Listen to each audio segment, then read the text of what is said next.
Good evening and welcome to the November 16th, 2016 meeting of the Milton School Committee. As is our tradition, please join me in pledging allegiance to our flag and our country.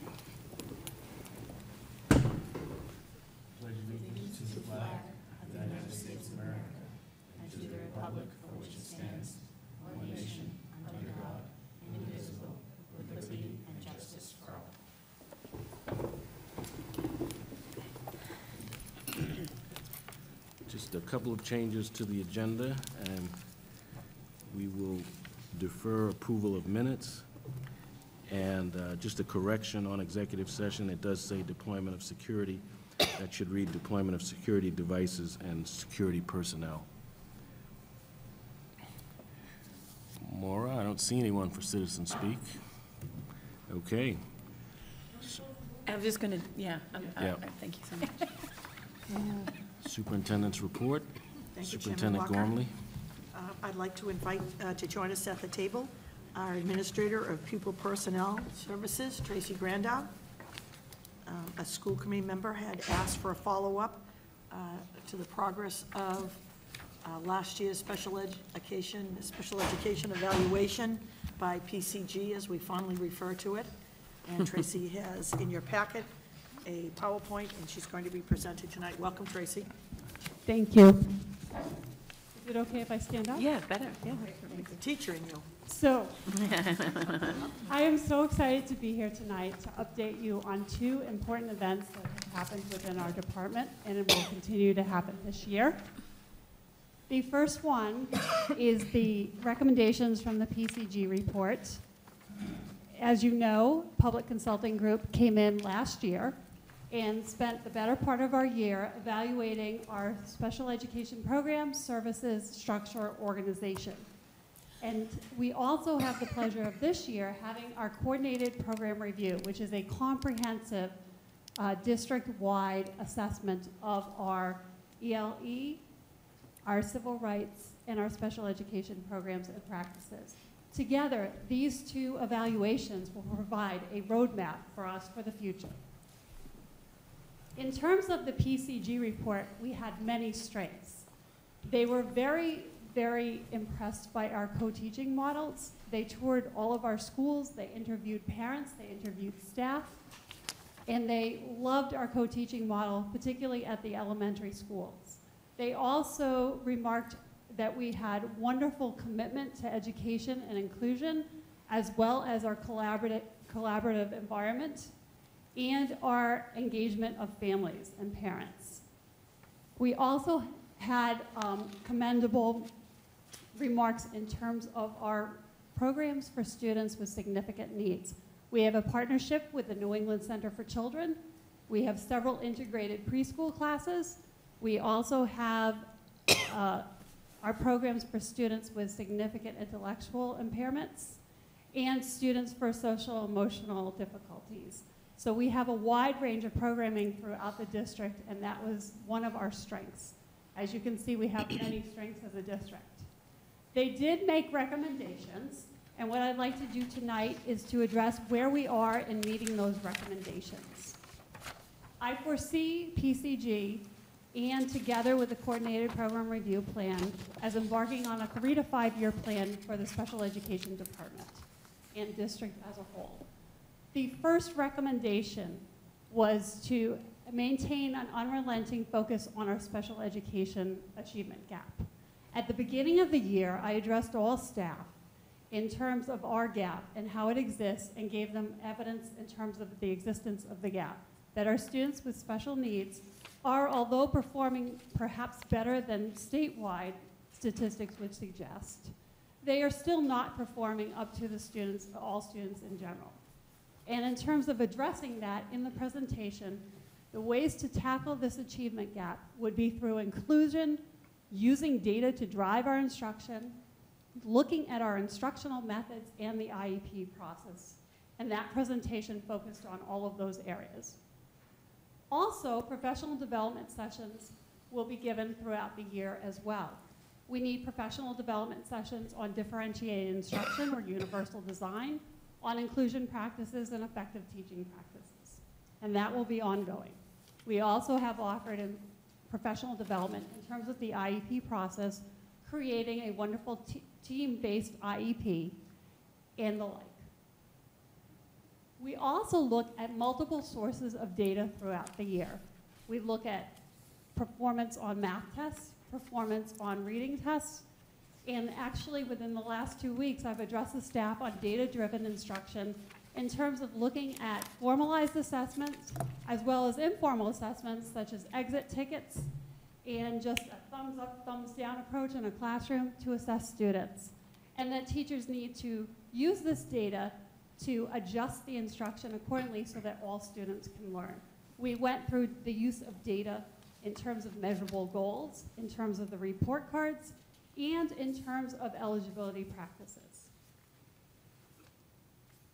The next recommendation was the development of a comprehensive Massachusetts tiered system of support network. Now, this involves not only academic interventions, but also social emotional interventions and behavioral supports. This is usually a 3 to 5 year plan for districts. In fact, a group of us went to a conference last year and saw schools that had fully implemented MTSS systems, and most of them took at least 2 to 3 years to develop. So we have adopted the Second Step program in our elementary schools, which provides social emotional education to our students. This is a huge step towards the MTSS process, of which social emotional is a component. We also are going to be reviewing the student support team process this year. We have found that it varies across the district, and we want to develop a more consistent approach so that we can give consistent methods in terms of response to intervention and our strategies. We would like to probably have the district have a unified approach in terms of the referral system, which is also a recommendation of PCG. And perhaps we will be seeing a manual come out at the end of the year to streamline the process of how we handle pre-referral process. The next one that is a passion of mine, as well as the others, but particularly this, is to strengthen the inclusion model of co-teaching. While the PCG group remarked that we had excellent classrooms in terms of co-teaching, in fact, it was seamless, and they were not able to pick out who the special ed instructor was versus the general ed teacher, which is a great sign of a wonderful classroom. They did remark that they would like to see it expanded. So we have made strides in this. First, we've developed an inclusion task force, which consists of 17 members, school committee members, parents, community members, and staff. It meets monthly for 2 hours. And we have goals and action plans, and our goals are to make recommendations to the district for improving our inclusive practices and services so that everyone can be afforded an education in the general ed classroom or included as much as possible. Recently, the Inclusion Task Force developed and implemented a survey, and we are in the current processes of developing recommendations for future professional development and actions that we can accomplish on a short-term basis and long-term. We also have discussed in our leadership team that the grades 4 and 5 COTODs, what supports they will be needed for that in terms of improvements for those programs. And also grade levels such as the middle and high school as well. So the leadership team is well aware of what supports and structures we need to further continue our success in this area. The COTOD sizes are reviewed actually on a monthly basis. I continuously look for projections for following years to see how our COTOD sizes are growing, and we constantly monitor them. I work with the team chairs at every building to see what our needs are. So those sizes are constantly monitored and continually will be monitored throughout the school year. So that is what we've done in terms of inclusion. I hope to have some professional development this year in this area, especially in terms of strategies to use in inclusive practices, and also working with the Department of Education, Elementary and Secondary Education's The Effective Educator's Guidebook to Inclusive Practices. The next one involves assistive technology. And it's wonderful that we have an assistive technology committee that has met multiple times.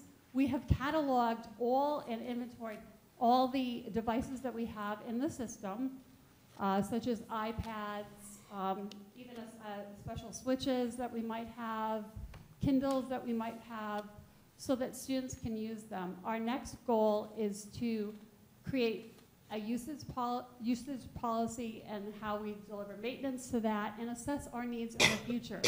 One way that students can be included fully in the classes is through assistive technology. So we pride ourselves on using that more in the classroom. That is vital. So with the work of the Assistive Technology Committee, we'll be determining how we can best put into play assistive technology in the classroom. The next recommendation that the PCG made involved augmenting our staff and adding to our staff. And I'm pleased to announce that this year we have added an additional BCBA.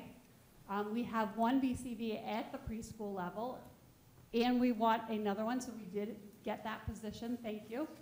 We also have added a language-based program into Pierce Middle School. Language-based program is for students that have significant issues in terms of reading and writing and overall comprehending language. Placement in that class is determined by the IEP team. We also have, yeah? Just for the viewers at home, can you explain what a BCBA is? Yes, certainly. Thank you. A BCBA is a board-certified analyst. They work very carefully in terms of analyzing student behavior and making recommendations to the staff. They will see maybe what precedes a behavior, what the function of a behavior is, and come up with behavioral plans. And that is an integral part of our our program.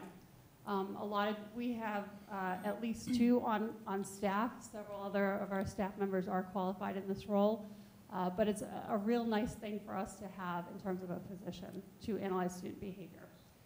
Language-based, and then we also added adjustment counselor and monthly clinical support for those adjustment counselors, and those were recommended in the PCG. We also, I forgot to mention on our inclusion, our drive for inclusion, we also have an inclusion specialist that we gained last year, and that continues as well. So we've gained some staffing to augment our staff and support services. We continue to look at our staffing needs, and we're very lucky to have the staffing. The next recommendation was to create a handbook so that everyone is aware of the procedures and how we interpret and practice the regulations. And I'm happy to report that that has been created. It is posted on our website under special education.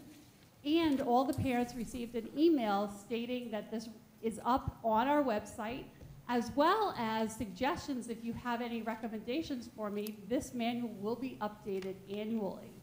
So at the end of October, parents received an email from me. Staff is aware of this, that the manual is up and running, and this is to be a working document that will be updated regularly. There may also be in the future a document to guide the 504 process as well. So this is a key that we have not had in prior years, so that everyone knows how we implement procedures within the department. Other recommendations that were made by PCG that we are currently looking to review are targeting activities to assess practices. We want to make sure that everybody that needs services gets services, and that we don't under-identify or over-identify one group or particular, or a group of disabilities. So we're continuing to look at what disabilities we have across the district that may be more prevalent, making sure we capture programming in terms of those needs, and looking forward to the future. So we continue to do that. The other one is a review of systems. One thing through the process that we learned was that we don't have a system to really streamline data or collect data easily. And we're continuing to look at various programs. Currently, we use a software program called eSped. There are other programs out there that do have more based on data collection. East Bend is a wonderful program in terms of writing IEPs, but right now for data, it's in various places, and we don't have it consolidated, so we are looking for that. And data is used to determine timelines. You have to have meetings within a certain date. When a referral comes in, you have to do the testing and deliver an IEP or a decision within a certain amount of time. And we want to make sure that we're all in compliance. We do this now, but the data is obtained from various sources, so it would be nice to streamline this. And the last thing that they recommended was to maintain that line item in the budget in terms of special education and services. So those were the PCG recommendations in a nutshell and the progress that we're making. Are there any questions on the PCG portion? I'd like to talk about another important event that's going to come up next week, and this is a welcomed event. It's an Tracy. assessment of our... Tracy, I have Yes. one question on Yes. the PCG. Particularly on the systems, you did a very nice job of describing the systems issues. Streamlining, I think, would be a generous characterization. I think their view was that our systems were antiquated and that, as you pointed out, we have instances where you're doing some things manually. We have instances where one particular type of software doesn't talk to another. Where are we on upgrading or updating that software? Do we have a budget recommendation that's included in the fiscal 18 request, or what needs to be done so that we can solve that problem as quickly as possible? So that is a very good question. I'm glad you asked that.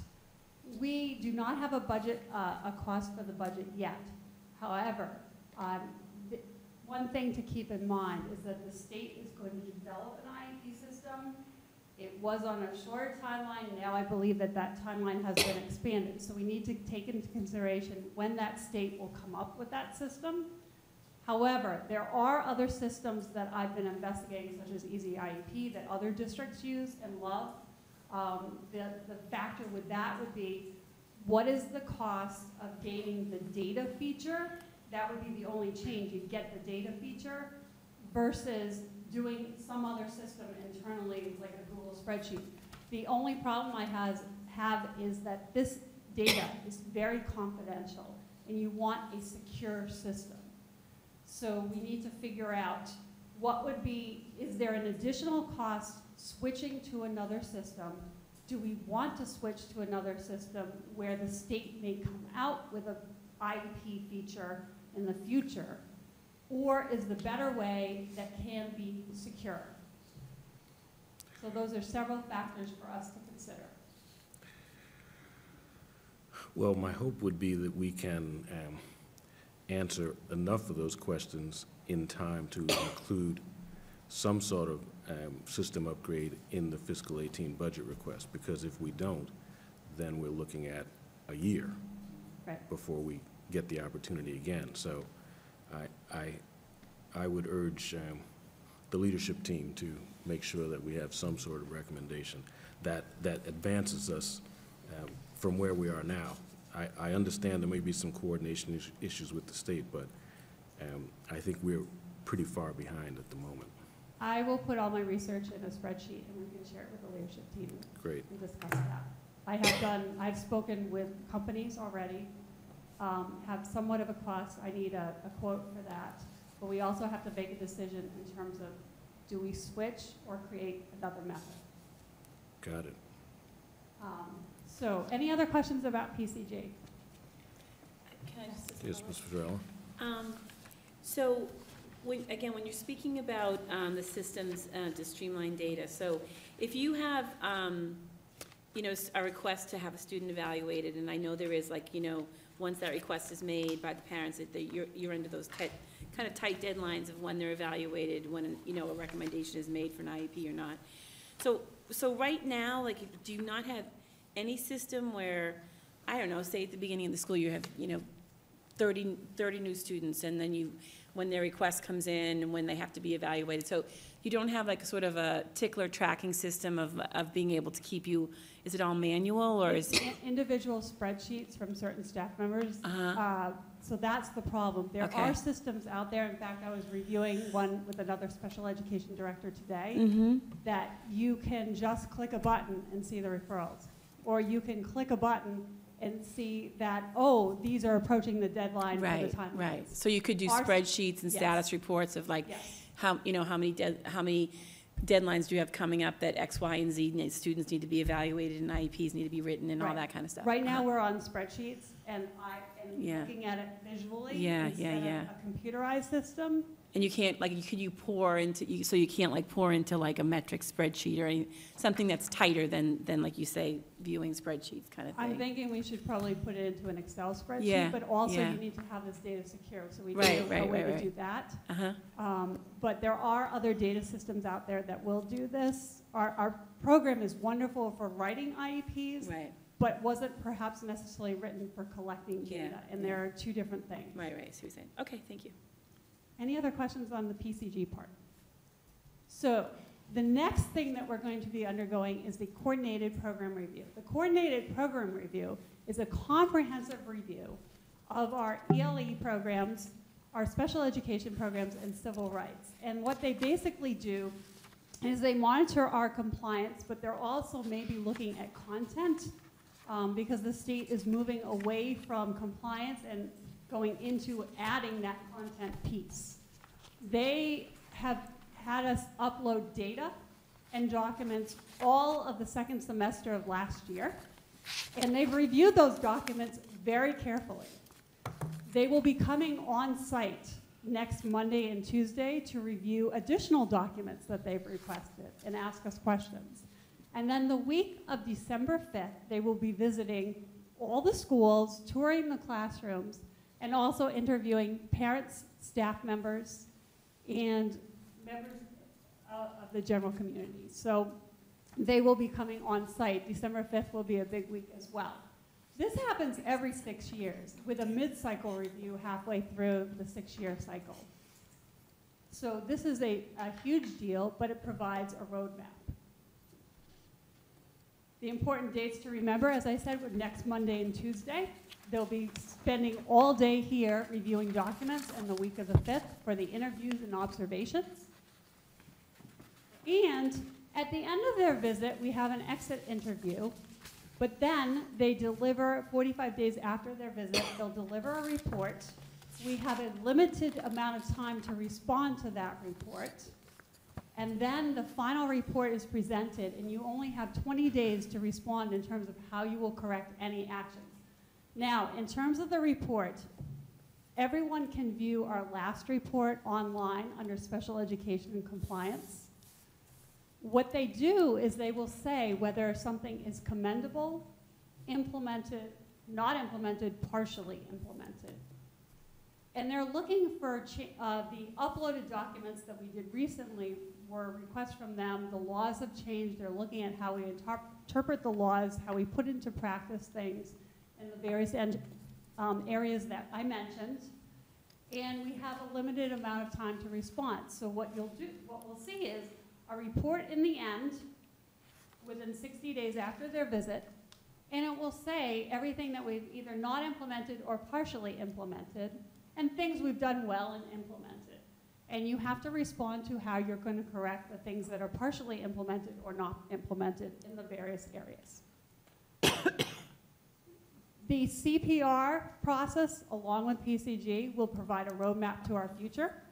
It will probably come out of a 3 to 5 year plan for special education and other areas in our district. And both of them are welcomed evaluations. Any questions on the coordinated program review process? The coordinated program review process has been publicized in our local newspaper and in the email blasts, so the public is well aware of this. Any questions? Can you go back to the schedule page? This one? Yeah, so I assume that there's the ability to alter the schedule depending on when you receive the draft report. Is that, The minute I receive the report, 20 business days, but they're pretty good with the timelines. well, the reason I asked that question is because if they sent it on the 45th day, and you have 10 days to respond, that's 55 days. So you're not gonna get a final report within 60 business days. It's unlikely, anyway. So I'm assuming that if they're late, they can alter the schedule. That's really the question. They will. They've been very good about that. And the chairperson is very nice to work with. And the assumption is that, based on our response to the draft report, they might revise some things that were in the Yes. draft report? Okay. Yes.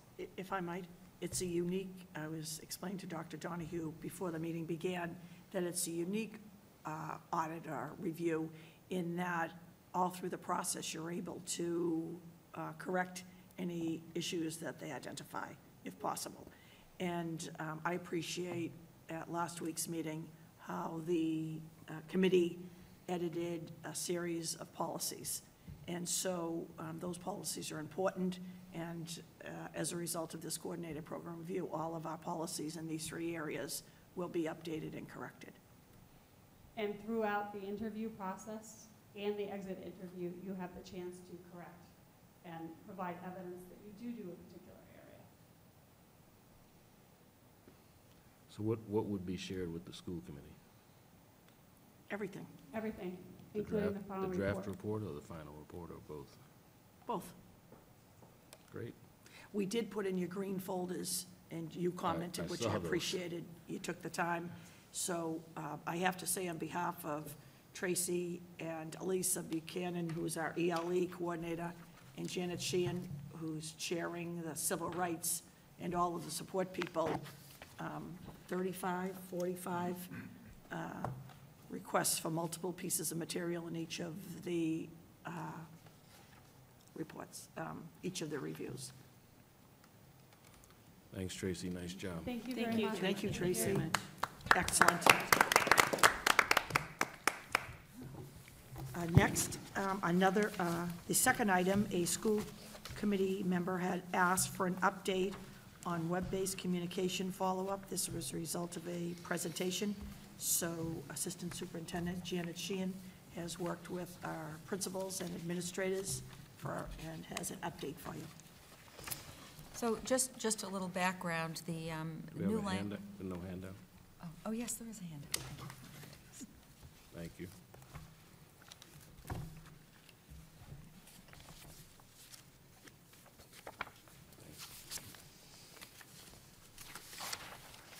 Thank you.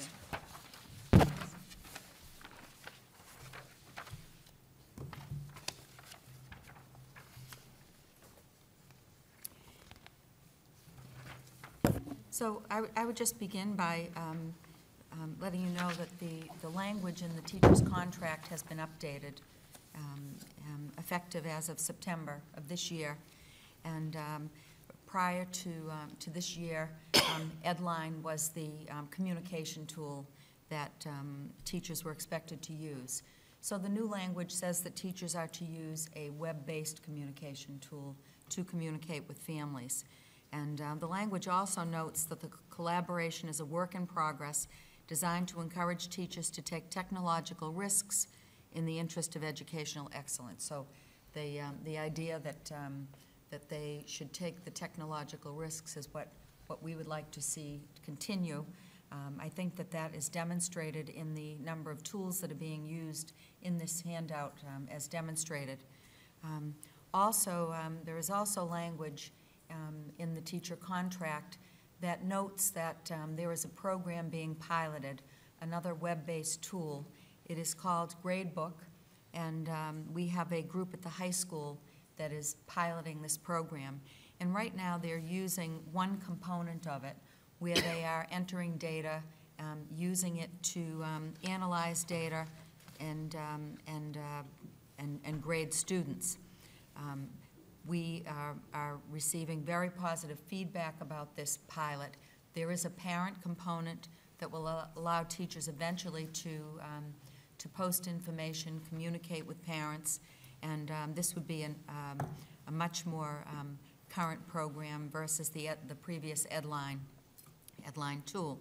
So we have much enthusiasm, we have interest at the middle school level, but right now we have this group at the high school that is working with Gradebook, and at some point we will give you an update on how that is going.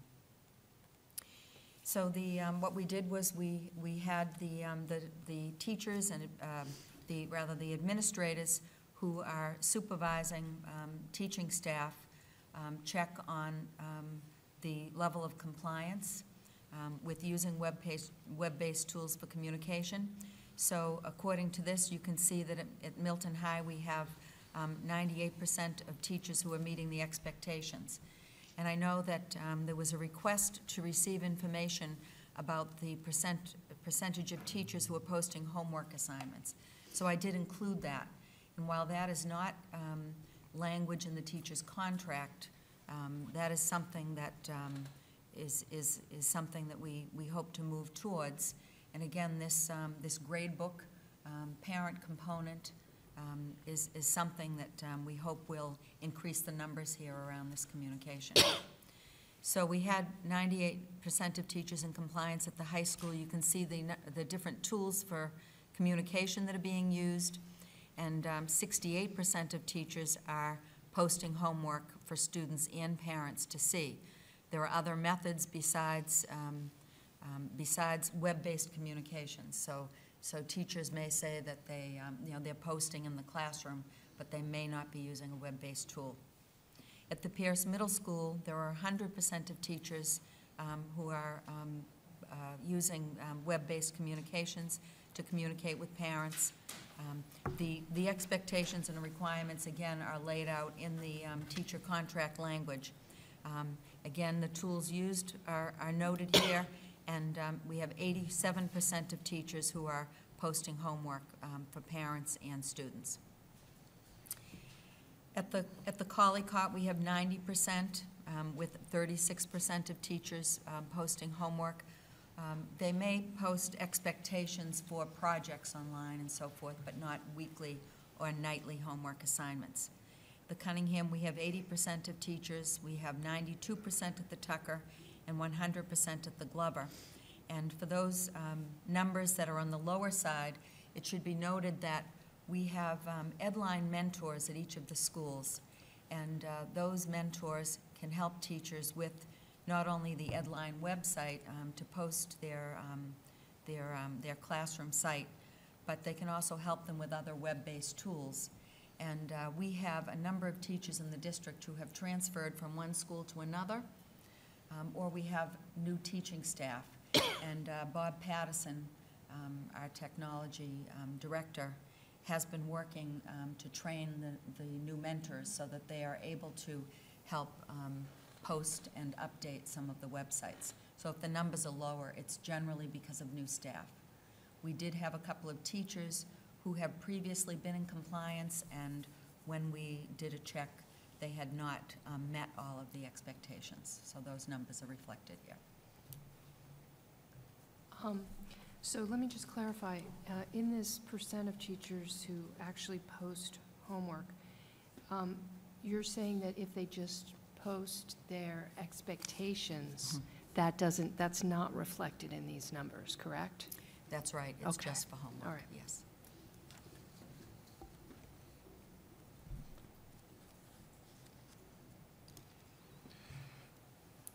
First, I'd like to thank Assistant Superintendent Sheehan for the responsiveness. This is, I believe, exactly what Ms. Varela and I asked for. And this is exactly the discussion I wanted to have. That's the good news. The bad news is that I'm not sure, I might press you a little bit on whether the variation in compliance is simply new staff. But more importantly, I'm still looking for a strategy that gets us to 100% compliance quickly. And I'm still troubled by the notion that posting homework, that we're still taking the position that posting homework information, which is pretty fundamental for parents who might be interested in assisting their children, is not part of the contract, and therefore, there's no real requirement to do it. I just don't, that, for me, that's an untenable position. But getting to the point, I think we want to look at this, I want to look at this regularly, because we, at the very least, we want the numbers in the teachers meeting expectations column to all be 100%. There's no excuse for why that wouldn't be the case. And I think principals have to pay a little more attention. I'm amused that the Pierce seems to have figured this all out, and I'll just leave it at that. Ms. Varela. So, yeah, thank you for this. It's great. So I have a couple of questions. So the third column where it says percentage of teachers who post homework for students and parents and guardians, right?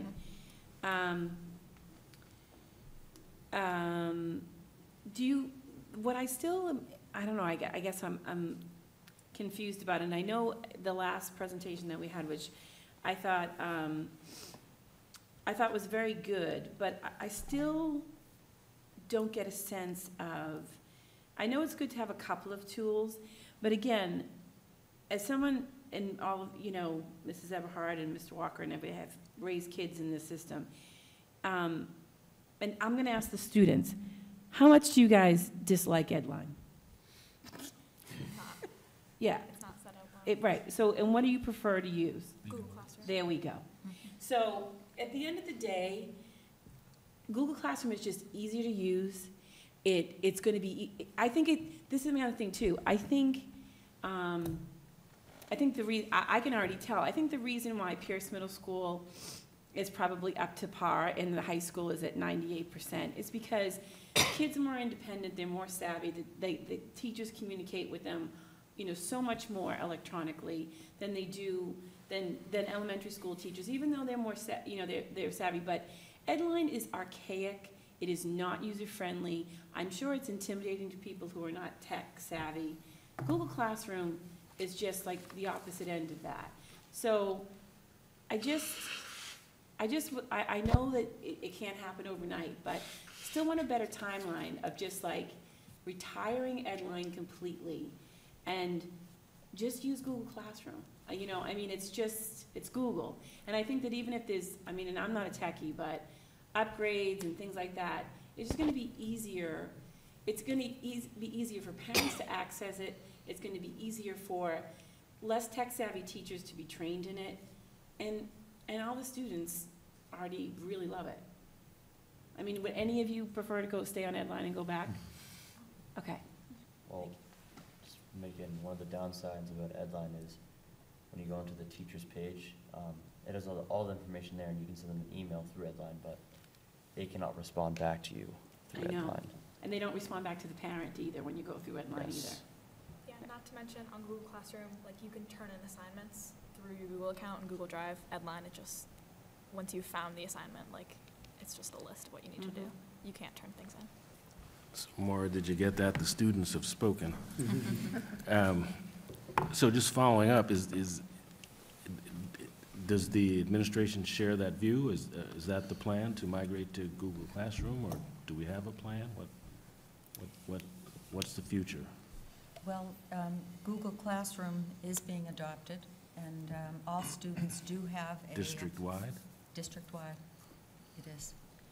But teachers are, there is not a consistent practice around the communication because teachers are enjoying other web-based tools. Such as?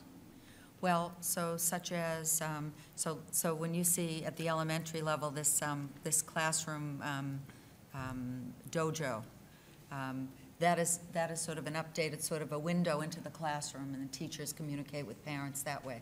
They might send pictures of activities that are happening during the school day, and they might, it's sort of a positive, sort of social, emotional kind of program where students get rewarded for responding to an assignment or something positive that happens in the classroom. The Remind app, many of them work like Google Classroom. but teachers are experimenting with different ones, and they're enjoying different apps that they're implementing. So I'm interested in the timeline, as Ms. Varela said, and I'm interested in who's accountable for making this decision, because I'm not clear on that right now. We have a director of technology, Dr. Angela Burke. We have a technology director, Bob Pattison.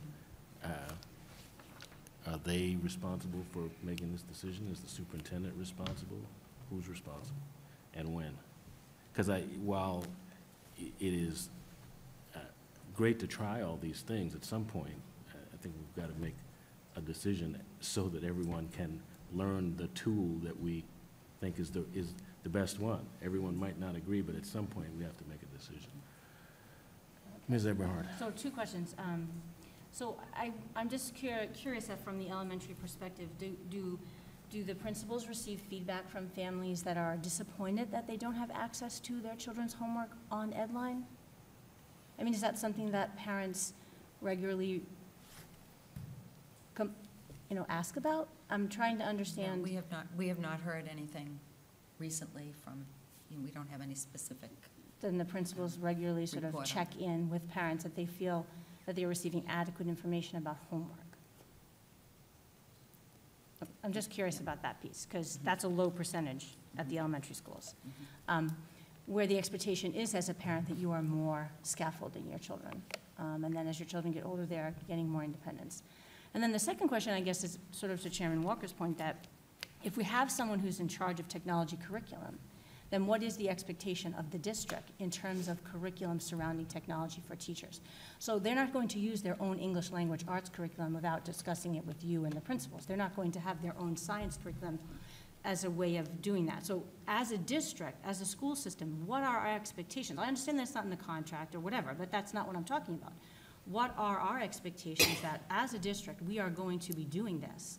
This is what we are going to do to communicate to families and with each other, because it's the best practice, most efficient, and is going to lead to, all the things we're hoping for, decreases, achievement gaps and all that stuff. So that's the angle we have to come at this now. It needs to be adopted as a system-wide curriculum approach. You're not going to just use whatever you want.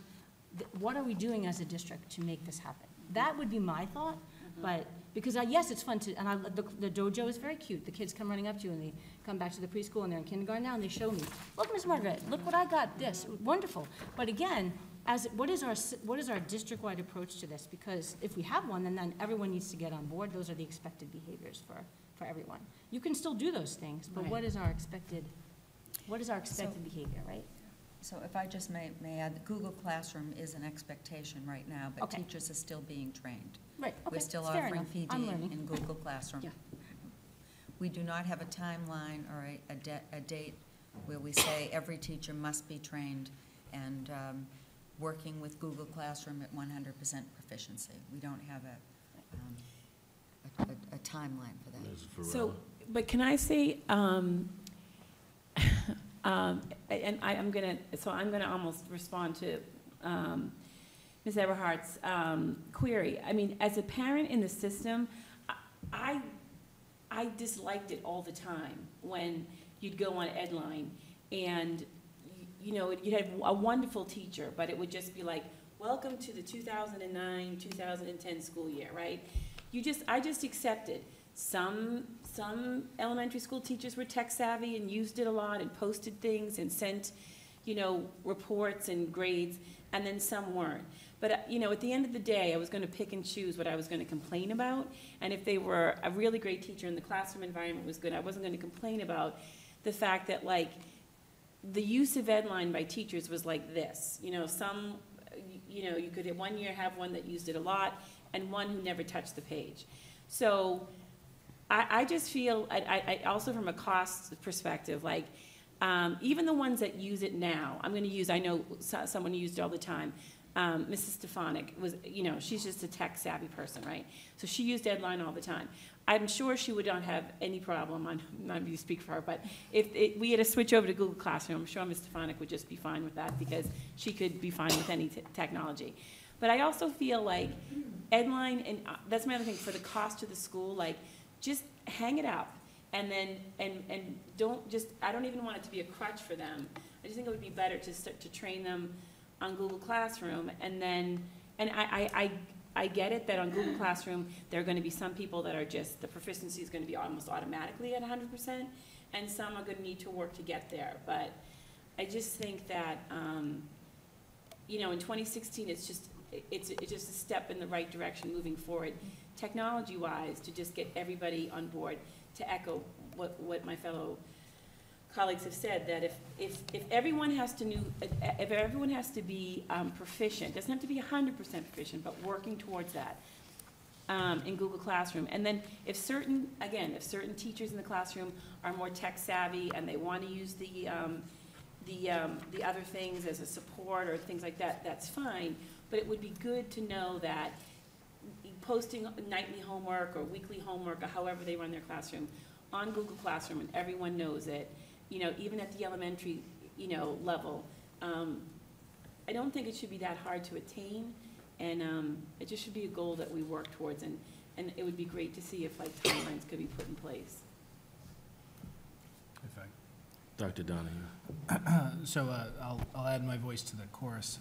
I think, so to my mind, there are two parallel issues. There's the communication of assignments, which I think, I feel very strongly in this day and age that there should be near universal compliance with the ability to communicate electronically assignments at all grade levels between parents and teachers. That is, we are firmly at that end of the spectrum, and you know, if educators are running into roadblocks effectively and rapidly communicating that, then that needs to be part of the conversation about what platforms we adapt or adopt. But we're now at that point where it's an expectation that electronically parents and students are able to access their assignments near universally. And then the other part of that, the other parallel discussion, is the web-based platforms that individual classrooms have. And I think there is probably going to be some more natural variation between, you know, different people's facility with different programs, and quite frankly, the quality of their web page, if you will, or whatever you have. And I'm willing to accept more variation there.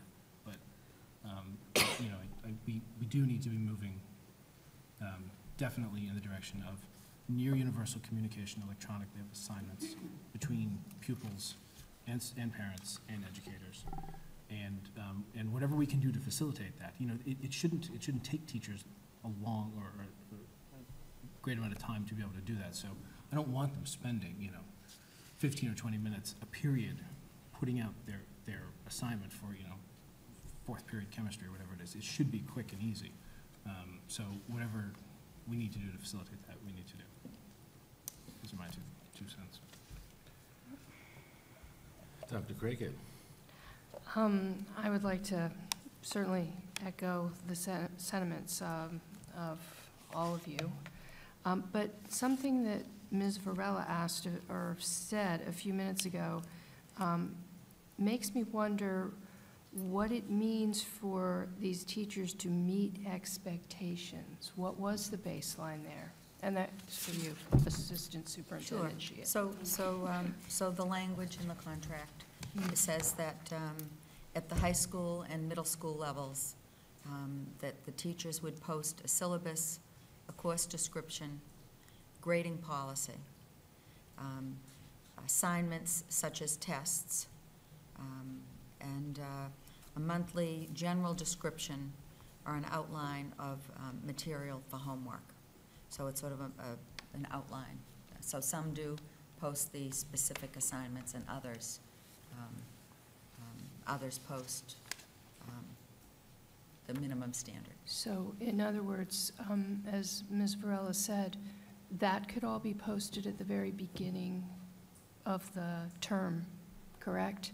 Here's my syllabus, here's the course outline, the course description, here's when we're going to have the tests, and Yes. here's an intro to each unit that we're going to have, the end. Okay. And then the teachers are also required to post links for resources and provide monthly updates, classroom news, calendars, and just that's really it. At the elementary level, there are fewer expectations. Mr. Sullivan? This is a question for Assistant Superintendent Sheehan. So when new staff is coming in, do they get trained in all these tools? Like all the tools listed, are they trained in them, or is it just Edline? No, so Edline is we recognize that we want to go to another system besides Edline. So we're not training in Edline any longer, but some of the teachers on their own are seeking training. We have professional development. We have some online professional development where teachers learn how to use some of these web-based tools. They learn from one another. We have professional development strands where teachers participate and receive PD. And we have our instructional technology teacher who models some of these applications for the teachers when they teach their classes. And then additionally, we have our director of educational instruction, instructional technology and education, Dr. Angela Burke, who also works with teachers individually in the classrooms, in small groups, and she offers PD through our professional development program. So that was a very good question, Mr. Sullivan. So was that a yes or a no?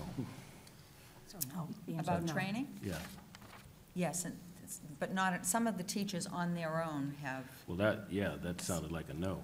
So I think Mr. Sullivan's question was, when a new teacher comes on, are they trained on one or I more meant of these teachers in tools? general.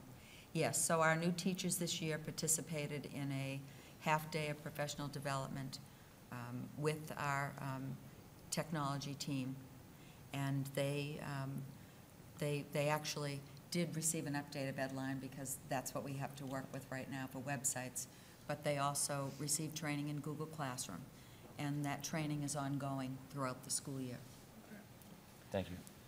Okay, so we'll revisit this at our second meeting in January, Okay. at which time we'll get updated information on these percentages, and we'll be presented with a timeline for how quickly we'll be able to migrate to Google Classroom. I think you said that was the plan after all. Thank you. Happiness. Thank you, Assistant Superintendent Sheehan. Very briefly, tomorrow is a professional half-day for our elementary school students, and at the middle and high school, it's parent-teacher conferences. So I believe at the high school that closed this afternoon, and at Pierce, I'm not sure when the sign-up closed. We had positive responses from parents and guardians on the high school sign-up, and if any parent or guardian is watching, I would encourage them to call the high school and middle school tomorrow, and the principal or the administrative assistant will fit them into a parent-teacher conference tomorrow afternoon, and tomorrow night. And if they can't make that time, in the next 2 weeks, they'll schedule a parent-teacher conference. Excuse me. Milton's Best Buddies 5K Gobbler is Saturday, November 19th at the Cunningham School, Saturday morning. Thanksgiving recess next Wednesday, Thursday, and Friday. November 29th, there's a concert, Pierce Middle School 7th and 8th concert at Pierce Auditorium. The grade 6 concert on the 6th at 6:30 at the Pierce Auditorium. Our next meeting is December 7th, and December 7th, we're going at the elementary school. We've put out in my email blast, we said that we were going to discuss it at a school committee meeting. We're going to use MPEG as a vehicle. They've had several sessions. I don't know if you've attended any of them, Dr. Craighead, at the elementary on the standards-based report card. And so, again, just like the technology Karen McDevitt said in her previous community, it took 2 years for parents to fully understand the standards-based report card. So we're going to a tri-semester. So on the 7th, the middle and high will have professional development, and the elementary parents will come in for what the teachers at the elementary have been putting a tremendous amount of work into the new standards-based report card. So we're giving that a lot of support and prioritizing it, and hopefully that will be an unbelievable rollout. Tracy Grandow spoke to the coordinated program review, and for the viewing public, 8 o'clock Friday morning is one of my favorite events, Student of the Quarter. And these students are nominated by the teachers at Milton High. It's I'm sure the lady and gentleman at the end have attended or have been recognized over the years, and the teachers, for various reasons, nominate students for their tenacity, for their work habits, for their passion, and very briefly indulge me, as somebody at the table has a son or daughter who will be recognized Friday morning. Students know because their parents or guardians have been invited. In art, Ben Corson, Sarah Lamb. In business education, Michael Eberhardt and Julia Nuremberg. In English, Cecilia Nelson and Sydney Nguyen. Family and consumer studies, Dylan DeMano and Lydia Vallada. In history, Colin Sullivan. Math, Nicholas Griswold and Molly Murtaugh. Music, Billy Liddell and Kyla Pentlin. PE, health, Penelope Holland and Savannah Madden. Science, Nolan Mandel and Morgan Smith. Technology education, Chrisma Jackson and Nessun O'Donnell. And world languages, Wallace Heller and Kate Rulon. And one more student, Rachel Tomanowski, in history. So all those students, Tomaszewski. thank you, will be recognized, and their teachers have written something personal about each of them. I don't know if you've ever attended, but it is a very powerful student of the quarter. So how many times a year? Mr. Sullivan? Oh, excellent, recognized. So that's it for happenings. Thank you. Can I say something? We didn't have happenings last week, did we? We did, but Ms. Sheehan did them first instead of at the end. Oh, all right, okay. Why do we? No, I skip just wanted, something? because I don't, did you record the play? Wasn't that musical? memorable, huh? I can't remember it. No, no, just because. She did them. And, no, and just to say, I was I did them in disappointed because we reverse didn't order. have, my daughter was a member of the cast, but we didn't have, they didn't come and perform, and I just, for the record, to Chairman Walker, that I do think it's a nice thing for both when the high school does a musical and Pierce does a musical, that week prior to it, that they come and do, a number or two, to just demonstrate the arts, and it's a good PR mechanism, and. So to your point, Ms. Farella? I'm just saying that Cinderella sold out and was a So- huge success and a huge. You helped us with the transition in leadership. Right, You helped right. us a lot. That was my mistake, and we'll make sure that the Pierce group comes too. But what we do, and the reason it sells out for the viewing public to know in the school committee, we put a little troupe together, and they go to the elementary schools. And I think for some children, like those three at the end, they decided when they saw that, I'm going to stay at Milton High and perhaps I'll be the star of the show. And it also encourages, to a parent, they tell me, they go home and say, I'm telling you, we're going Thursday night, Yes. Dr. Craighead. It happened. It happened to you. It did. And so, but you're right, more valuable is for the school committee to see and for the viewing public to see the talent and get a snippet of what the show is. Right, okay, great. So I'm sure that Assistant Superintendent Sheehan did a great job, but you missed me. Yes? Yes? Yes. Oh, Yes. absolutely, Yes. yes. I'm teasing. That's I it would for just point happenings. out that this is the second time in less than a week that I've heard the name Michael Eberhard. He did an outstanding job last Friday at the Veterans Day event of reading did. General Pershing's last orders. And now he's student of the quarter. Congratulations, Mom. Well, it's not anything to do with me. And if I might, I It's all believe about- Assistant Superintendent mentioned, Sheehan mentioned, this year the Veterans Association worked with the schools, and the high schooler with the you've all read Smiley Blass, and the poster at Pierce, and Miss Eberhard's son, we always have a reading. But I have to tell you, not to patronize the chair, I heard tell, I wasn't there, that the person most enthralled with the biggest crowd they ever had was Chairman Walker at the event. And so it didn't go unnoticed on the staff or the students, that in our absence, they felt like the entire Milton Public School staff was there and how proud you were. And you once told me you would never not go to that event. And even more Downs told me that it was bigger, more powerful, and Yes. more meaningful, Yeah. Very well done. that it was unbelievable event. And we have several emails from Town Hall, and I have to recognize the staff in Town Hall. All they had to do was ask, and our humanities department did a competition, and Karen Spalding took on the poster competition, and Ms. Eberhard's son chosen by Miss Crowley, and Mr. Sullivan was chosen by Miss Crowley last year for another event, is truly an honor that will go on your resume to university. So thank you, Mr. Walker. Your Thank you. participation was noticed.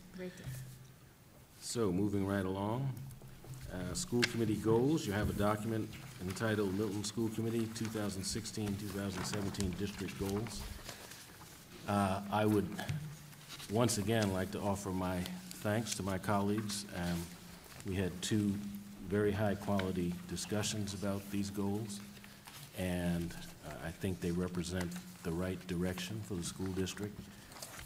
I would also like to commend Glenn Kuchar, whose day job is Executive Director of MASC, but who served as our facilitator for both of those discussions, and I think he was immensely helpful in making sure we stayed on task.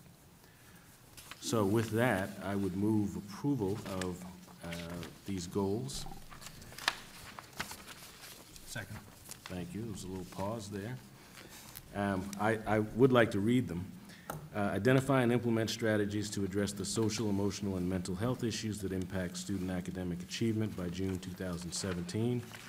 Utilize the DESE, which is the Department of Elementary and Secondary Education, Whole Child, Whole School framework to develop and deliver ongoing support programs and initiatives. Number 2, narrow academic proficiency gaps for subgroups by 25% and increase college matriculation rates by June 2017. Third, develop and utilize differentiated instruction practices such as extension projects, differentiated literature in the same classroom, online coursework, honors/AP blend courses, and community college courses to increase the rigor of the Milton High School honors and college prep levels. 4, ensure that 15% of all new teacher openings are filled by well-qualified candidates of color by the commencement of the 2017-2018 school year. Increase the athletic participation of African American students and other students of color by 5% by June 2017. And 6, develop and execute a digital technology strategy for enhancing and improving academic achievement for grades K through 5, with a pilot encompassing 1 or 2 grades ready for implementation by the opening of the 2017-2018 school year. Any discussion? Ms. Varela?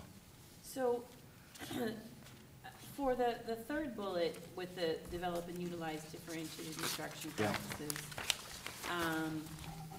such as an extension project, differentiated literature in the same classroom, the online coursework, and the honors AP blend courses and community college courses to increase the rigor of the Milton High School honors and college prep levels. So I guess what I wanted to ask is, I know that's something actually, part of something that I brought up at our retreat, but I don't think that can really happen until like 2018. That's my only thing. I just was wondering. It's something that I think should be evaluated this year, and some changes, see what we can do, but that would be something that would be not achievable to even assess how we're doing until the end of 2018. Do you know what I mean? Yeah. So that's the only thing I just wanted to ask where. So do you want to say by June 2018?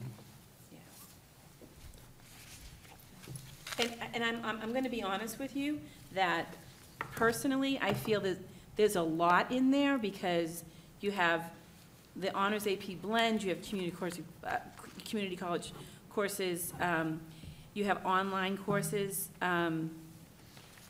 I think that there'll be some steps by 2018, but this is a big, I think this is a bigger execution, even by 2018, than some of the other stuff there. But I mean, I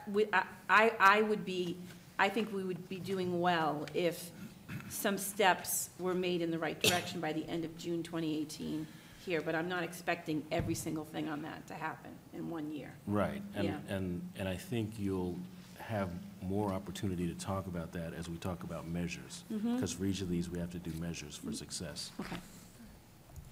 So I'll accept that as a friendly amendment. Any other discussion? So for Ms. the Eberhard. goal on increase the athletic participation of African-American students and other students of Yep. color by 5% by June of 2017, just to sort of think about that June of 2017 is not so far around the corner. Right. And in having, thinking about strategies we might want to use or implement or think about. I don't know that, we should of course have that as a goal, but we might need to a little bit more time since we not lost, but half the year's, It's November. I don't want to say half the year, but Well- it feels like it sometimes. Right, so I thought about that as I was drafting these. My thought there was that this is not a new discussion. No, it's from last year and the Right. year before, and, right, That's okay. correct. Okay, that's So- fine, fair enough. I think everyone is on notice, given we have had some turnover, but, in Right. the athletic director, but Right. everyone has been on notice that this was an objective, so Right. I didn't feel like that Okay, was that's fine. unreasonable. Just wanted to think about that. Okay. On the motion, all in favor? It's unanimous, 5-0. Superintendent's evaluation, we did miss you, Superintendent Gormley, last week. We deferred any discussion on this till you were back to lead us through it, so I'll turn it over to you. Thank you, Chairman Walker. In your packets, for the viewing public, the school committee understands that the superintendent's evaluation is a 2-year process. I believe Chairman Walker sent you my last summative evaluation so that you saw the gradings, you saw the suggestions, and then working collaboratively, ironically, with Chairman Walker, I came up with goals. And so my evaluation parallels that of the teachers. And so the teachers are observed, and they provide their supervisor with artifacts. And so I'm going to briefly go through the process. I gave, as reflecting on doing this, it's more of a catharsis for me. I don't work in solitary. And so my evaluation, several parts of it, if you've started to look at the 2 binders I gave you, were submitted by members of the staff. If they're in the area that the standard or the criteria asks for documentation, I ask them for the documentation. So I'm going to go over this, if Dr. Pavlicek would begin. So for the viewing public, I know it's not really readable, but we're going to post this tomorrow morning. And so first, you're asked to, superintendents are asked to prepare goals. Your children's teachers are asked and collaboratively come up with goals. So first, it's a professional practice goals, student learning goals, and district improvement goals. So in your binder, I have given you, inside your binder, in the little pocket of the first one, I have given you a response to the goals. So very briefly, the district improvement goals, the first one was about parent outreach and communication. And I gave you a response to that.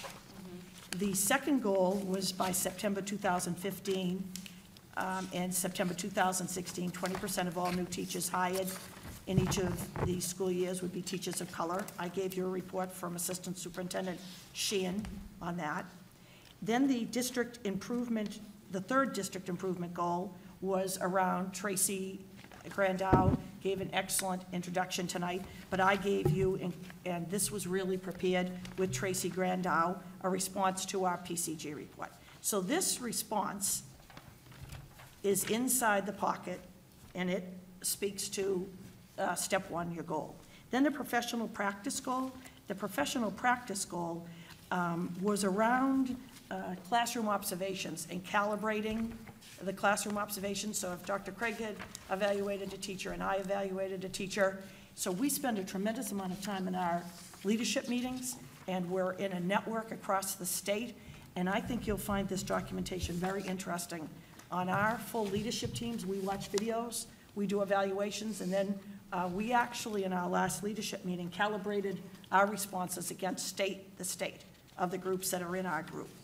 And then the student learning goal, in the end, originally developed with Chairman Walker, and VVU has taken and really extended that, where comparing Park to MCAS became an issue, and this school committee understands the value of the cohort. So what she did is really followed at the elementary level. So we're taking the 6th grade and showing you their growth over 3 years. And we took the 9th graders and we followed their growth. So inside your packet is my documentation to the goals.